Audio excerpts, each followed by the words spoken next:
While on a road trip, an elderly couple stopped at a roadside restaurant for lunch. After finishing their meal, they left the restaurant and resumed their trip. When leaving, the elderly woman unknowingly left her glasses on the table, and she didn't miss them until they had been driving for about 40 minutes. By then, to add to the aggravation, they had to travel quite a distance before they could find a place to turn around in order to return to the restaurant to retrieve her glasses. All the way back, the elderly husband became the classic grumpy old man. He fussed and complained and scolded his wife relentlessly during the entire return drive. The more he chided her, the more agitated he became. He just wouldn't let up for a single minute. To her relief, they finally arrived at the restaurant. As the woman got out of the car and hurried inside to retrieve her glasses, the old geezer yelled to her, "While you're in there, you might as well get my hat and the credit card." For the umpteenth time, Mrs. Jones told her pastor, "I'm so scared. My husband says he's going to kill me if I continue to come to your church." "Yes, yes, my child," replied the pastor, tired of hearing this before. "I will continue to pray for you, Mrs. Jones. Have faith. The Lord will watch over you. Oh yes, he has kept me safe thus far. Only what, my child?" "Now he says if I keep coming to your church, he's going to kill you." "Well," said the pastor, "perhaps it's time to check out that little church on the other side of town." A young man goes into a pharmacy and asks the pharmacist if he could have a explaining that his girlfriend has invited him for dinner, and I think she is expecting something from me. The pharmacist gives him the and as the young man is going out, he returns and tells him, "Give me another because my girlfriend's sister is very cute too. She always crosses her legs in a provocative manner when she sees me, and I think she expects something from me too." The pharmacist gives him a second and as the boy is leaving, he turns back and says, "After all, give me one more, because my girlfriend's mom is still pretty cute, and when she sees me, she always makes allusions. And since she invited me for dinner, I think she is expecting something from me." During dinner, the young man is sitting with his girlfriend on his left, the sister on his right, and the mom facing him. When the dad gets there, the boy lowers his head and starts praying. "Dear Lord, bless this dinner. Thank you for all you give us." A minute later, the boy is still praying. "Thank you, Lord, for your kindness." 10 minutes go, and the boy is still, keeping his head down. The others look at each other surprised, and his girlfriend even more than the others. She gets close to the boy and tells him in his ear, "I didn't know you were so religious." The boy replies, "I didn't know your dad was a pharmacist." A man walks into an open Hollywood audition. He gets inside and begins to fill out his audition form, rehearse his monologue, and stand in line. After a while, he gets into the audition room and hands the casting director his audition form. He takes his spot on stage and is about to launch into his monologue when he hears rowdy laughing coming from the casting director. He asks, "What's going on?" Through tears of laughter, the casting director asks him, "Is this your real name? Car lesbian?" The man responds, "Yes, I know it is a silly name, but please try to ignore that. My parents were drunk when they named me, and just chose 3 silly words." The casting director manages to stop laughing and tells the man, "I'm sorry, but you have to change your name if you want to make it big in Hollywood." The man gets upset and storms out of the audition.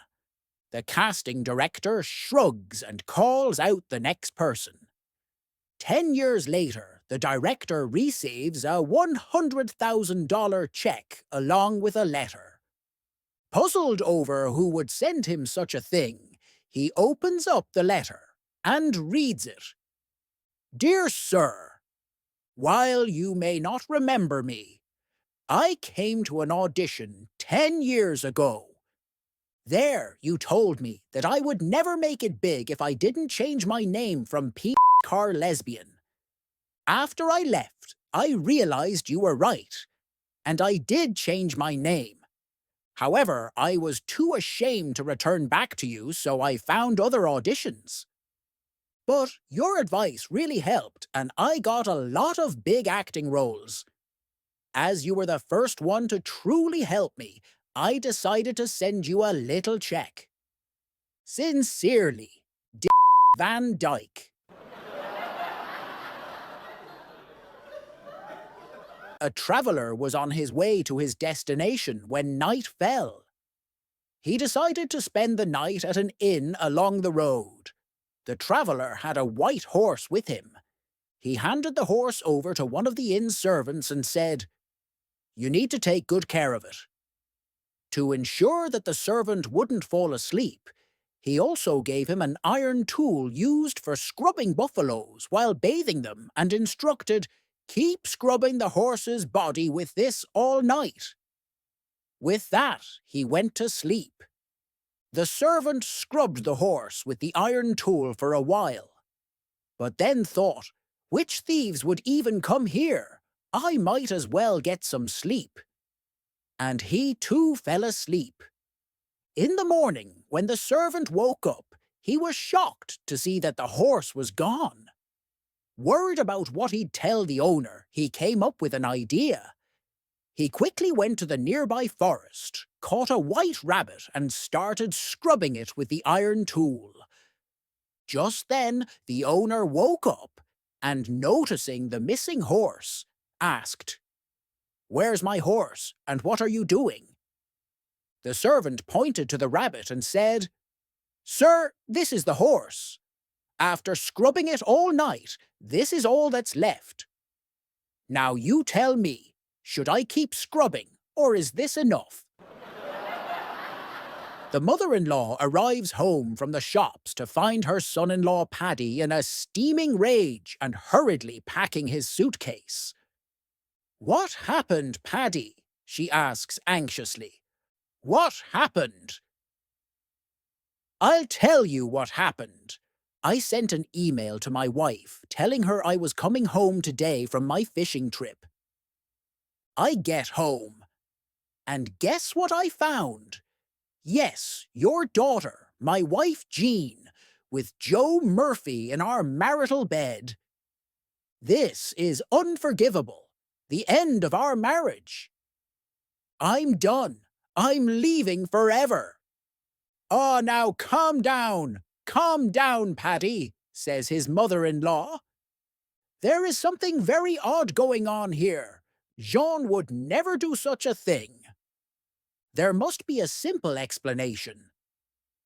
I'll go speak to her immediately and find out what happened."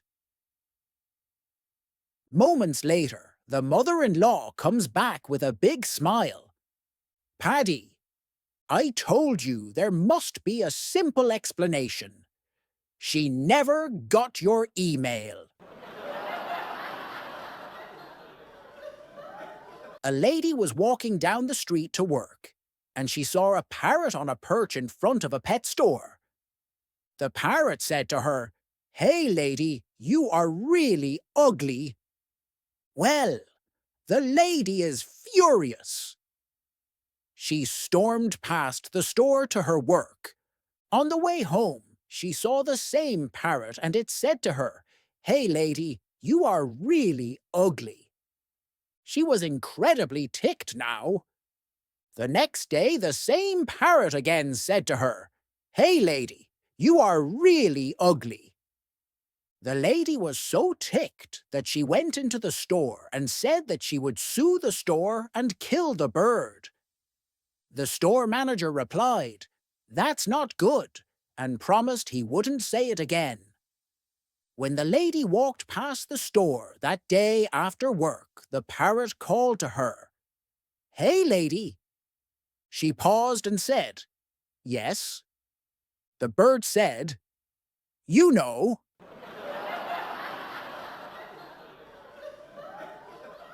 This dog walks into a post office and says to the postmaster, "I need to send a telegram." The postmaster says, "Okay, what is it?" The dog says, "I need it to say, woof, woof, woof, woof, woof, woof, woof." The postmaster counts the words and says, "Well, for the same price, I can put 3 more woofs in for you." The dog looks at him and says, "But then it wouldn't make any sense." Little Johnny was visiting a friend in New York during the winter. He and his friend went outside to play in the snow, having a blast until the cold finally got to them. After about an hour, his friend's mother called them back inside and had them take off their snowy galoshes and gloves. Johnny's friend's mom was a tall, warm-hearted woman who had her own way of warming up her son's cold hands. When her son came inside, she asked if his hands were chilly, and he replied, yes. She then took his hands, put them together, and tucked them between her warm thighs. After a few minutes, she asked, "Are they warm yet?" The little boy smiled and said, "Yes." Johnny watched this with growing interest, eagerly awaiting his turn. When his friend's mom asked if his hands were cold, he quickly replied, "Yes." So she took his hands, put them together, and tucked them between her thighs. After a few minutes, she asked if his hands were warm yet, and he replied, "Yes." Satisfied, she took his hands out, and Johnny continued to stand there with a big, mischievous grin on his face. The mom raised an eyebrow and asked, "Well, Johnny, what's the matter? What's wrong?" Johnny looked up at her and replied, "My ears are cold too." Joe grew up in a small town, then moved away to attend college and law school. He decided to come back to the small town because he could be a big man in this small town. He really wanted to impress everyone. He opened his new law office, but business was very slow at first. One day, he saw a man coming up the sidewalk to his office. He decided to make a big impression on this new client when he arrived. As the man came to the door, Joe picked up the phone. He motioned the man in, all the while saying, "No, absolutely not. You tell those clowns in New York that I won't settle this case for less than $1 million. Yes, the appeals court has agreed to hear that case. Next week, I'll be handling the primary argument, and the other members of my team will provide support. Okay, tell the DA that I'll meet with him next week to discuss the details." This sort of thing went on for almost 5 minutes. All the while, the man sat patiently as Joe rattled instructions. Finally, Joe put down the phone and turned to the man. "I'm sorry for the delay," he said, "but as you can see, I'm very busy." "What can I do for you?" the man replied. "I'm from the phone company. I came to hook up your phone." One evening, a family brings their frail, elderly mother to a nursing home and leaves her, hoping she will be well cared for. The next morning, the nurses bathe her, feed her a tasty breakfast, and set her in a chair at a window overlooking a lovely flower garden. She seems like she's doing fine, but after a while, she slowly starts to lean over, sideways in her chair. Two attentive nurses immediately rush up to catch her and straighten her up. Again she seems fine, but after a while, she starts to tilt to the other side. The nurses rush back and once more bring her back upright. This goes on all morning. Later, the family arrives to see how the old woman is adjusting to her new home. "So, Ma, how is it here? Are they treating you all right?" they ask. "It's pretty nice," she replies, "except they won't let you fart."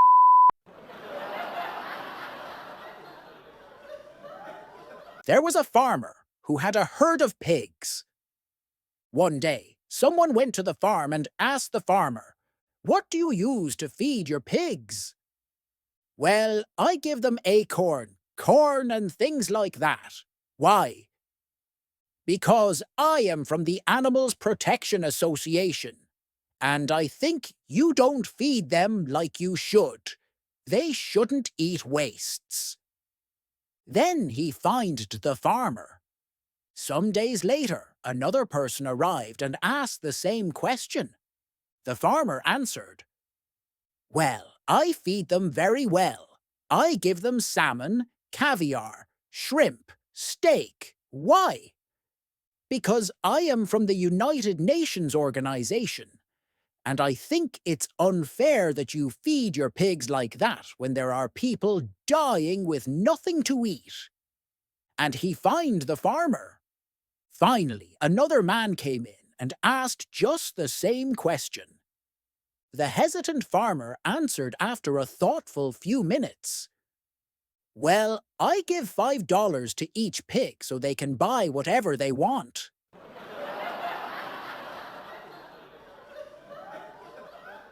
Two unemployed guys are talking.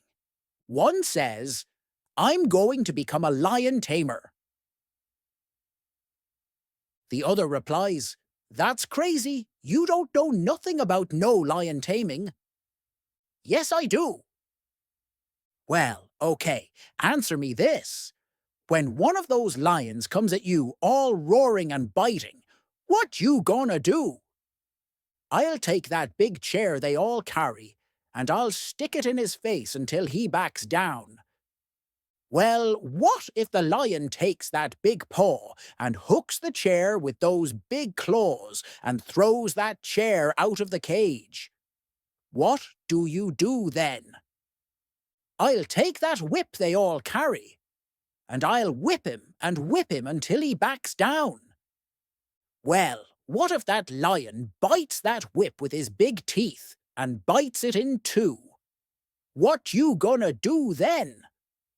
"I'll take that gun they all carry and shoot him." "Well, what if that gun doesn't work? What will you do then?" "I'll pick up whatever's on the bottom of the cage, and I throw it in his eyes, and I run out of the cage." "Well, what if there ain't nothing on the bottom of the cage? What you gonna do then?" "You ain't thinking none too clear. 'Cause if that lion comes at me, and he throws the chair out of the cage, and he bites the whip in two, and my gun doesn't work, there's going to be something at the bottom of that cage. You can bet on that."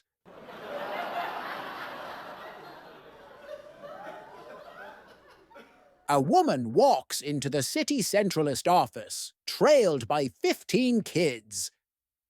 "Wow!" the social worker exclaims. "Are they all yours?"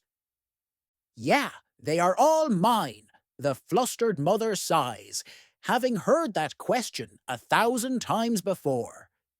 She says, "Sit down, Terry." All the children rush to find seats. "Well," says the social worker, "then you must be here to sign up. I'll need all your children's names." "This one's my oldest. He is Terry." Okay, and who's next?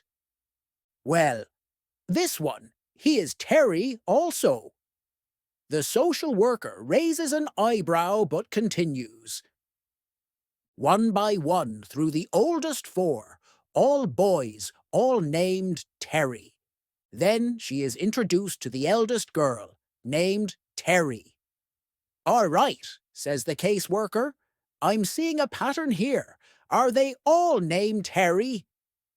Their mother replied, Well, yes, it makes it easier. When it is time to get them out of bed and ready for school, I yell, Terry. And when it's time for dinner, I just yell, Terry. And they all come running. And if I need to stop the kid who's running into the street, I just yell, Terry, and all of them stop. It's the smartest idea I ever had, naming them all Terry. The social worker thinks this over for a bit, then wrinkles her forehead and says tentatively, But what if you just want one kid to come and not the whole bunch? I call them by their surnames.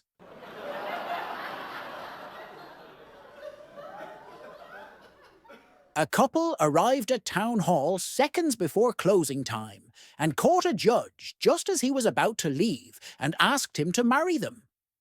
He asked if they had a license, and when they said they didn't, he sent them off to get one. They caught the town clerk just as he was locking up and got the license from him. When they got back to the judge, he pointed out that they had filled the names in wrong, with his where hers belonged and vice versa.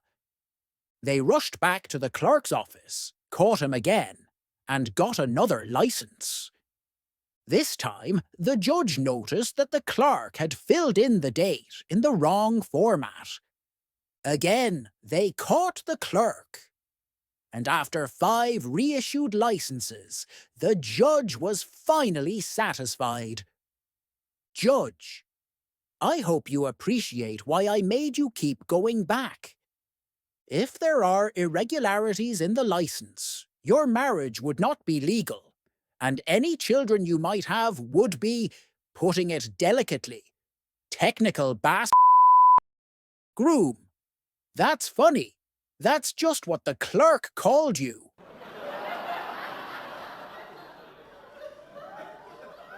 A woman comes home and tells her husband, Remember those headaches I've been having all these years? Well, they're gone. No more headaches, the husband asks. What happened? His wife replies, Margie referred me to a hypnotist. He told me to stand in front of a mirror, stare at myself and repeat 3 times. I do not have a headache. I do not have a headache. I do not have a headache. It worked. The headaches are all gone. Well, that is wonderful, replies the husband. His wife then says, You know, you haven't been exactly a ball of fire in the bedroom these last few years.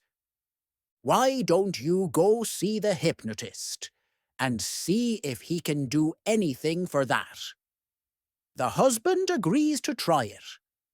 Following his appointment, the husband comes home, rips off his clothes, picks up his wife and carries her into the bedroom. He puts her on the bed and says, Don't move, I'll be right back.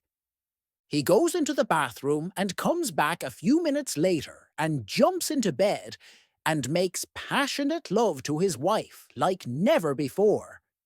His wife says, Boy, that was wonderful. The husband says, Don't move, I will be right back. He goes back into the bathroom, comes back, and round 2 was even better than the first time.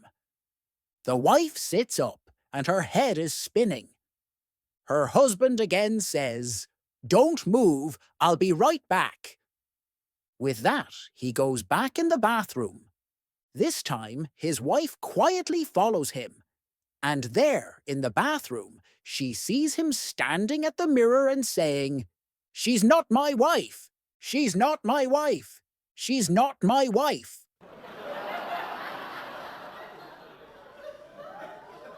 A Texan farmer goes to Australia for a vacation. There he meets an Aussie farmer and gets talking. The Aussie shows off his big wheat field, and the Texan says, "Oh, we have wheat fields that are at least twice as large." Then they walk around the ranch a little, and the Aussie shows off his herd of cattle. The Texan immediately says, "We have longhorns that are at least twice as large as your cows." The conversation has, meanwhile, almost died when the Texan sees a herd of kangaroos hopping through the field.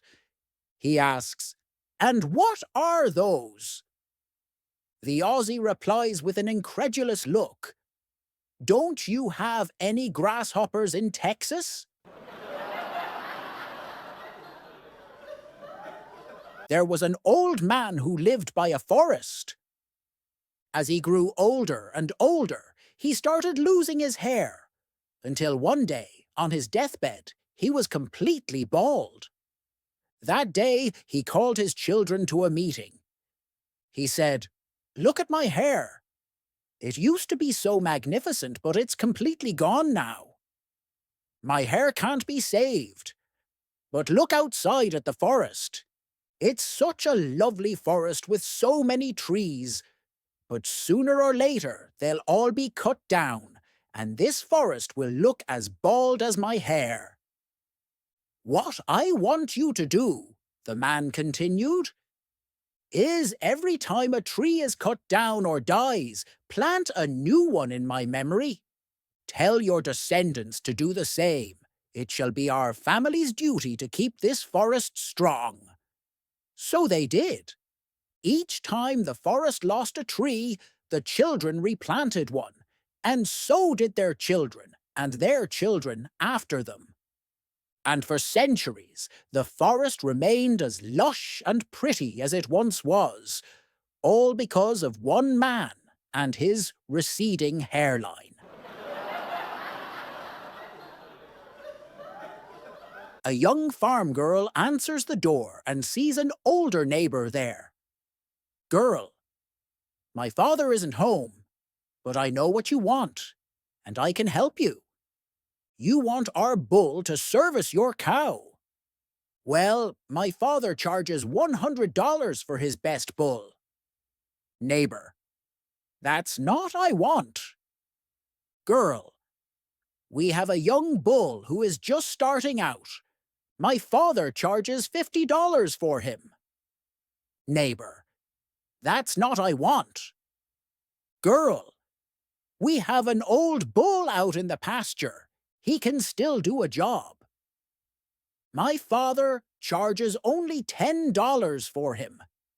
Neighbor, "That's not what I want. I came here to see your father about your brother. Your brother Elmer made my daughter pregnant." Girl, "Oh, you'll have to see my father about that because I don't know what he charges for Elmer." An elderly couple who had just celebrated their 50th anniversary were sitting on their porch, relaxing. Both were simply reading a book and rocking on their chairs.